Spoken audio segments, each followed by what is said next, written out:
Hello friends, एक बार फिर से स्वागत है आप सभी का आपके अपने YouTube channel e learning with Priyal पर। आज बात करने वाले हैं हम आज के सेशन में प्रैक्टिस सेट 4 करने वाले हैं, जिसमें हमने इंक्लूड किया है most expected questions TGD PGD के, जो कि हर बार पूछे जाते हैं और जिनकी बहुत ज़्यादा संभावना है एग्जाम में पूछे जाने की। तो आज उन क्वेश्चंस को हम टारगेट करेंगे यहाँ पे। तो सबसे फर्स्ट क्वेश्चन देखते हैं, एमनियोट्स डू नॉट इंक्लूड, यानी कि जो एमनियोटिक ग्रुप है उसमें कौन शामिल नहीं होते हैं। ऑप्शन गिवन है एम्फीबिया, रेप्टाइल्स, बर्ड्स या फिर मैमल्स।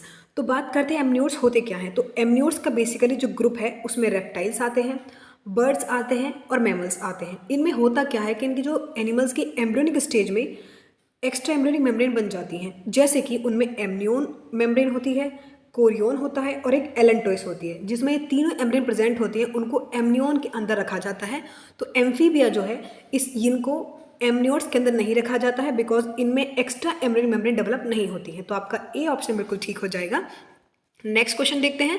क्वेश्चन नंबर 2 है, इन यूरोमेस्टिक्स क्लोएका इज डिवाइडेड इनटू। तो यूरोमेस्टिक्स होता है उसमें जो अवस्कर द्वार यानी कि क्लोएका जो होता है किस पार्ट में बटा हुआ होता है।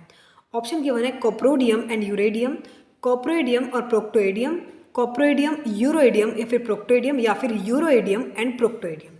तो अब हमको बताना है जो यूरोमेस्टिक्स होता है इसमें जो क्लोएका होता है वो 3 पार्ट्स में डिवाइड हुआ होता है। जिसमें क्या होता है, कोप्रोइडियम सबसे फर्स्ट पोर्शन होता है, देन जो मिड वाला और जो कोप्रोइडियम सबसे फर्स्ट पोर्शन जिसमें यूट्रस और रेक्टम खुलते हैं। जो यूरोइडियम होता है ये मिड वाला पोर्शन होता है जिसमें कि यूरिन का सिक्रीशन होता है, और जो प्रोक्टोइडियम सबसे लास्ट पोर्शन होता है, सबसे पोस्टीरियर पोर्शन होता है।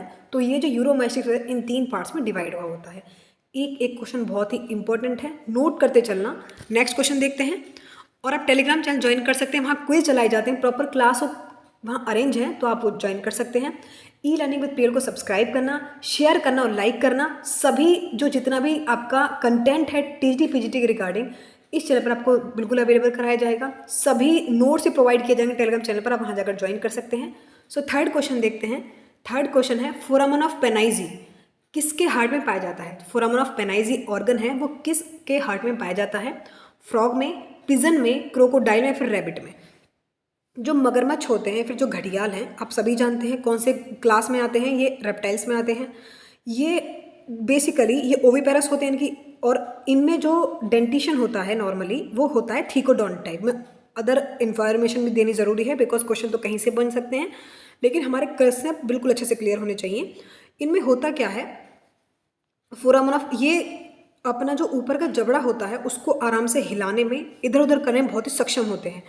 इनके हार्ट में यानी कि मगरमच्छ जो क्रोकोडाइल है इनके हार्ट में फोरामन ऑफ पेनाइजी पाया जाता है, और एक ऑर्गन की तरह इनकी छिद्र की तरह प्रेजेंट होता है जो कि राइट अयोटा में खुलता है। बेसिकली आप सभी जानते हो कि इनका जो हार्ट होता है 4 चैम्बर्ड होता है, ठीक है।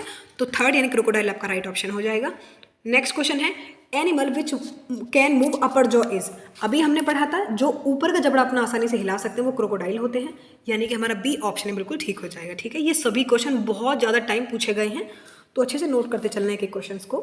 क्वेश्चन नंबर 5 है, जेकॉब्सन्स ऑर्गन इज कंसर्न विद, यानी कि जेकॉब्सन का जो अंग है वो किस चीज़ से संबंधित होता है। स्मेल से, ब्यूरोइंग से, टच से या फिर विजन से। जेकॉब्सन का अंग जो है रेप्टाइल्स के जितने भी एनिमल्स हैं उनके अंदर पाया जाता है, स्पेशली स्नैक्स में। और ये करता क्या है, ये जो स्मेल से रिलेटेड ऑर्गन है, यानी कि स्मेल के ये अभाव कराता है किसको, मतलब उन्हें स्मेल की पता चलती है इसकी वजह से, इस ऑर्गन की हेल्प से, ठीक है। तो 5 का जो आपका राइट ऑप्शन हो जाएगा जैकॉब्सन्स ऑर्गन वाला, दैट इज ए, यानी कि स्मेल के लिए, ठीक है। नेक्स्ट क्वेश्चन देखते हैं, स्नैक्स आर सेंसिटिव टू। जो स्नैक्स होते हैं यानी कि जो सांप होते हैं किस चीज़ के लिए वो संवेदनशील होते हैं यानी कि सेंसिटिव होते हैं। ऑप्शन गिवन है, नॉइज मेड बाय बर्ड्स, जो नॉइज बर्ड्स क्रिएट करते हैं उनकी वजह से उन्हें सेंसिटिव होते हैं वो। अर्थ बॉर्न वाइब्रेशन यानी कि जो धरती में कंपन होती है उसकी वजह से, थंडर या फिर एयर बर्न वाइब्रेशंस। तो हमें बताना है कि वो किसके लिए सेंसिटिव होते हैं। तो जो सांप होते हैं जो हवा मतलब हवा के द्वारा जो अर्थ बॉर्न वाइब्रेशंस होती हैं उनके लिए बहुत ही सेंसिटिव होते हैं, क्योंकि इनमें होता क्या है, एक्चुअल में होता क्या है कि इनमें जो टिम्पेनम मेम्ब्रेन रहती है वो कम्प्लीटली एब्सेंट रहती है, लेकिन कि जो इंटरनल ईयर रहता है उसमें कॉल्यूमेला ऑरिस एक ऑर्गन है वो प्रेजेंट रहता है, जिसके लिए क्या करते हैं, संवेदनशील होते हैं वाइब्रेशंस के लिए। तो आपका बी ऑप्शन बिल्कुल ठीक हो जाएगा। नेक्स्ट क्वेश्चन है, which of the following snake is not poisonous. इनमें से कौन सा सांप ऐसा है जो कि जहरीला नहीं होता है। ऑप्शन गिवन है, कोबरा, पाइथन, क्रेट या फिर वाइपर। तो याद रखना है सेवंथ का जो आपका राइट ऑप्शन हो जाएगा दैट इज बी, जो पाइथन होता है बिल्कुल भी जहरीला नहीं होता है। और याद रखना जितने भी फ्रेश वाटर मतलब जो साफ पानी पाए जाते हैं ना स्वच्छ जल में, वो बिल्कुल भी जहरीले नहीं होते हैं स्पेशली। नेक्स्ट क्वेश्चन देखते हैं, क्वेश्चन नंबर 8। इन पिजन रेटिना पजेज, कबूतर जो होता है इसकी रेटिना में कौन सी सेल्स पाई जाती हैं? रॉड्स एंड कोन्स इक्वली पाई जाती हैं, या फिर मोर रॉड्स देन कोन्स यानी कि रॉड्स ज़्यादा पाई जाती हैं कोन से, या फिर सिर्फ कोन्स पाई जाती हैं रोड से मतलब कि वही ओनली कोन्स, या फिर सिर्फ कोन्स पाई जाती हैं। तो इसमें जो होगा राइट ऑप्शन आपका, देखो कोई भी वर्टिब्रेट होते हैं उनकी आंख में रेटिना में दो तरह की सेल्स पाई जाती हैं, एक तो होती हैं रॉड, एक होती हैं कोन्स, यानी कि हिंदी में बोले तो शंकु और शलाकाएं। ठीक है, कबूतर क्या है बेसिकली दिनचर का प्राणी यानी कि दिन में एक्टिव रहता है ज़्यादा, तो इसकी रेटिना में क्या होता है कि मोर कॉन्स यानी कि शलाकाएं तो ज़्यादा हो, वो क्या कहते हैं शलाकाएं तो कंफ्यूज हो रही हूँ, शलाकाओं से ज़्यादा शंकु पाए जाते हैं क्योंकि शलाकाएं कम होती हैं जबकि शंकु ज़्यादा पाए जाते हैं, बिकॉज ये रात में तो एक्टिव होते ही नहीं है, दिन में ज़्यादा एक्टिव होते हैं। तो आपका सी ऑप्शन बिल्कुल ठीक हो जाएगा, मोर कॉन्स देन रोड्स। ठीक है, नेक्स्ट क्वेश्चन देखते हैं, क्वेश्चन नंबर 9। यूरिक अम्ल उत्सर्जित किया जाता है, uric acid is excreted by, जो यूरिक अम्ल है वो किसके द्वारा उत्सर्जित किया जाता है? पिजन, फ्रॉग, रैबिट या फिर मैन। तो आप सभी लोग जानते होंगे कि जो अलग अलग वेराइटी के जीव जंतु होते हैं उनके नाइट्रोजनस जो पदार्थ हैं उत्सर्जित करने वाले वो भी अलग अलग होते हैं, जैसे कि यूरिक एसिड होता है, यूरिया होता है और अमोनिया होता है। ठीक है, जो यूरिक एसिड है वो सबसे कम विषैला होता है और उसमें क्या होता है वो वाटर में घुलनशील भी बहुत कम होता है। ऐसे जीव जंतुओं को जो कि यूरिक एसिड सिक्रेट करते हैं यूरिकोटैलिक कहा जाता है उनको। और यूरिकोटैलिक के कैरेक्टरिस्टिक्स कौन कौन से यानी कि किसके अंदर पाया जाता है? तो ये बर्ड्स में, जितने भी इंसेक्ट होते हैं उनमें भी देखने को मिलता है, इनफैक्ट जो रेप्टाइल्स होते हैं उनके अंदर भी, और जितने मरुस्थल में रहने वाले सांप है ना उनमें भी यूरिक एसिड ही सिक्रीट होता है मटेरियल, जो नाइट्रोजनस वेस्ट होता है वो यूरिक एसिड ही होता है। तो हमसे पूछा गया है कि किसके द्वारा सिक्रेट, तो पिजन यानी कि बर्ड के अंदर ही होता है, तो पिजन ठीक हो जाएगा। नेक्स्ट क्वेश्चन देखते हैं, the snakes living in desert are mainly, जो मरुस्थल में पाए जाने वाले सर्प होते हैं मेनली वो क्या सिक्रेट करते हैं? अमाइनोटैलिक होते हैं, यूरियोटैलिक, अमोनोटैलिक या फिर यूरिकोटैलिक। तो हमने अभी ये क्वेश्चन पढ़ा था, वो यूरिक एसिड सिक्रेट करते हैं तो यूरिकोटैलिक कहलाएंगे। डी ऑप्शन हमारा ठीक हो जाएगा। नेक्स्ट क्वेश्चन देखते हैं, who is famous as birdman of India, यानी कि हमसे पूछा गया है कि बर्डमैन ऑफ इंडिया जो है वो किसके रूप में प्रसिद्ध है, कौन है वो? पी माहेश्वरी हैं, MS स्वामीनाथन है, सलीम अली है, फिर बीरबल साहनी है। तो सलीम अली जो है ये हमारा राइट ऑप्शन हो जाएगा।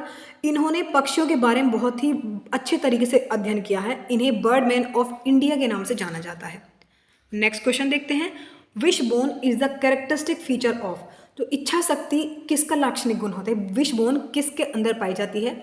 एमनियोट्स में, एनएमनियोट्स में, रेप्टाइल्स में, फ्लाइंग बर्ड्स में। ठीक है, तो होता क्या है कि जो फ्लाइंग बर्ड्स होते हैं, फ्लाइंग बर्ड्स में ऑप्शन डी बिल्कुल ठीक हो जाएगा। फ्लाइंग बर्ड्स के जो पेक्टल ग्रिडल में फॉर्क्यूला या फिर जिसका एक दूसरा नाम होता है विशबोन, इसका दूसरा नाम है फॉर्क्यूला। ठीक है, वो पाई जाती है। बेसिकली इसका काम क्या होता है? फॉर्क्यूला या फिर विशबोन का काम होता है ये वी शेप की एक वो होती है बोन, वी शेप इसका स्ट्रक्चर मतलब वी शेप की तरह रहती है, जो कि क्लेविकल और इंटरक्लेविकल के फ्यूजन से बनी हुई होती है। एक स्प्रिंग की तरह काम करती है ये, जैसे ही उड़ते हैं ना वो बर्ड्स, तो ये जैसे ही वो डायरेक्शन चेंज करते हैं ना अपनी, उनमें बहुत एकदम से डायरेक्शन चेंज करने में उनकी बहुत हेल्प करती है जो विशबोन होती है। तो ये बिल्कुल आपका राइट ऑप्शन हो जाएगा, दैट इज फ्लाइंग बर्ड्स। ठीक है, नेक्स्ट क्वेश्चन देखते हैं, bone marrow is not found in, यानी कि हमसे पूछा गया है कि जो अस्थि मज्जा होती है वो किस में नहीं पाई जाती है? फिशेज में, बर्ड्स में, एम्फीबियंस में, फिर रेप्टाइल्स में। जो बर्ड्स होते हैं उनके एंडोस्केलेटन रीजन बहुत ज़्यादा लाइट होते हैं लेकिन बहुत स्ट्रॉन्ग होते हैं। वैसे इनकी लॉन्ग बोन जो होती है वो न्यूमेटिक होती है, यानी कि खोखली होती है, अंदर से न्यूमेटिक होती है और होलो होती हैं। इनमें जो बोन मैरो रहती है कंप्लीटली एब्सेंट होती है, जैसे कि इनके एग्जाम्पल आप समझ गए होंगे, बर्ड्स ही होते हैं, तो बी ऑप्शन बिल्कुल ठीक हो जाएगा। नेक्स्ट क्वेश्चन देखते हैं, synsacrum bone is the feature of, जो सिनसेक्रम अस्थि होती है वो किसका गुण होती है? रेप्टाइल्स का, लिम्बलेस एम्फीबियंस का, फ्लाइंग बर्ड्स का, फिर नन ऑफ दीज। तो सिनसेक्रम जो है एक बोन है जो कि फ्लाइटलेस बर्ड, जो मतलब उड़नशील यानी कि जो उड़ सकते हैं ना पक्षी, उनका एक बहुत ही इंपॉर्टेंट कैरेक्टर होता है।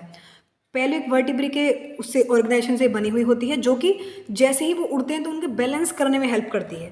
तो तेज़ी से जैसे ही पक्षी उड़ते हैं, जैसे वो ज़मीन के संपर्क में आते हैं तो उनको चोट लगने से, एकदम धक्का लगने से, झटके से हेल्प करती है ये जो बोन होते हैं सिनसेक्रम। तो ये जो फ्लाइंग बर्ड्स होते हैं उनमें बहुत ही हेल्पफुल होती है। नेक्स्ट क्वेश्चन देखते हैं, pecten is found in the eye of. जो पैक्टेन है ये किसकी आंख में पाया जाता है? पिजन में, पिकॉक में, कीवी में या फिर क्रो में?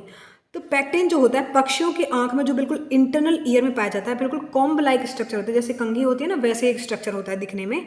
और ये जो रेटिना होता है उसको बहुत ही तेज लाइट से बचाने का काम करता है, आई बॉल को कंट्रोल में रखता है। और कीवी में जो कीवी होता है इसमें कंप्लीटली एब्सेंट होता है ये, और मैमल्स में भी देखने को नहीं मिलता है, सिर्फ बर्ड्स का कैरेक्टरिस्टिक्स है। तो आपका राइट ऑप्शन हो जाएगा ए यानी कि पिजन। नेक्स्ट क्वेश्चन देखते हैं। Pigeon milk is secreted by. जो कबूतर का दूध होता है वो किससे स्रावित होता है? कौन सी ग्लैंड होती है, यानी मतलब किस एनिमल से होता है?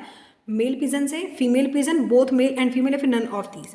तो यहाँ जो राइट ऑप्शन हो जाए, कबूतर में क्या होता है कि दूध की तरह ही दिखने वाला एक तरल पदार्थ होता है वो सिक्रीट होता है, लेकिन वो सिक्रीट होता है क्रॉप ग्लैंड से। इनमें क्रॉप ग्लैंड्स पाई जाती हैं जिनकी वजह से दूध सिक्रीट होता है। और एक इंटरेस्टिंग फैक्ट ये है कि मेल पिजन और फीमेल पिजन दोनों में ही क्रॉप ग्लैंड्स पाए जाते हैं, जिनकी वजह से वो ऑयली सब्सटेंस होता है वो सिक्रीट होता है, और वो अपने बच्चों को इनमें फीड कराते हैं इसकी हेल्प से। तो याद रखना कि ये दोनों में ही प्रेजेंट रहता है क्रॉप ग्लैंड्स, और फिर अपने बच्चों को फीड कराते हैं, दोनों ही फीड करा सकते हैं, मेल पिजन भी एंड फीमेल पिजन भी। ठीक है, नेक्स्ट क्वेश्चन देखते हैं।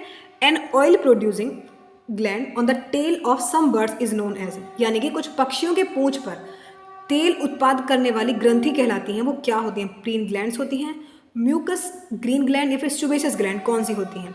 तो पक्षियों के पूंछ के पास एक नोब लाइक यानी कि घुंडी की तरह एक पेपिल प्रेजेंट रहती है, जिसको प्रीन ग्लैंड या फिर इसका एक दूसरा नाम होता है यूरोपाइजल ग्लैंड कहते हैं। ये नेचर में क्यूटेनियस होती है। इससे जो तेलीय पदार्थ निकलता है ना, उससे जो इनके पंख होते हैं उनको चिकनाई मिलती है और ड्रेसिंग में हेल्प करते हैं बेसिकली। ठीक है, तो इसमें राइट ऑप्शन हो जाएगा ए यानी कि प्रीन ग्लैंड या फिर यूरोपाइजल ग्लैंड। नेक्स्ट क्वेश्चन है question number 18। Only one ovary is present in the. केवल एक ही ओवरी प्रेजेंट होती है, वो किस में प्रेजेंट होती है? एक्वेटिक रेप्टाइल्स में, टेरेस्ट्रियल रेप्टाइल्स में, बर्ड्स में, या फिर एग लेइंग मैमल्स में? तो क्वेश्चन नंबर 18 का जो राइट ऑप्शन हो जाएगा दैट इज सी, यानी कि बर्ड्स में प्रेजेंट होती है। लेकिन एक्चुअल में होता क्या है कि बहुत सारे पक्षियों में, फीमेल बर्ड्स में एक ही ओवरी लेफ्ट साइड प्रेजेंट रहती है, ये ओविडक्ट से जुड़ी हुई होती है। एम्ब्रियन स्टेज में होता क्या है कि इसमें दो ओवरी प्रेजेंट रहती हैं, लेकिन डेवलपमेंट जो होता है सिर्फ राइट जो लेफ्ट में प्रेजेंट रहती है ना, सिर्फ उसी डेवलपमेंट होता है। तो राइट ऑप्शन हो जाएगा सी। लेकिन याद रखना डेवलपमेंट जो एम्ब्रियन स्टेज में दो ही प्रेजेंट होती हैं, लेकिन बाद में कनेक्टिव हो जाती है ना। नेक्स्ट क्वेश्चन देखते हैं question number 19। All flightless bird belong to order. सभी पक्षी जो कि उड़ने में असमर्थ होते हैं, यानी कि जो उड़ नहीं सकते, वो कौन से ग्रुप में आते हैं? तो देखते ही निशान लगा देना, रेटिटी में आते हैं वो सभी। नेक्स्ट क्वेश्चन देखते हैं question number 20। Fossil of Archaeopteryx was discovered by. जो आर्कियोप्टेरिक्स का जीवाश्म है ये किसने खोजा है?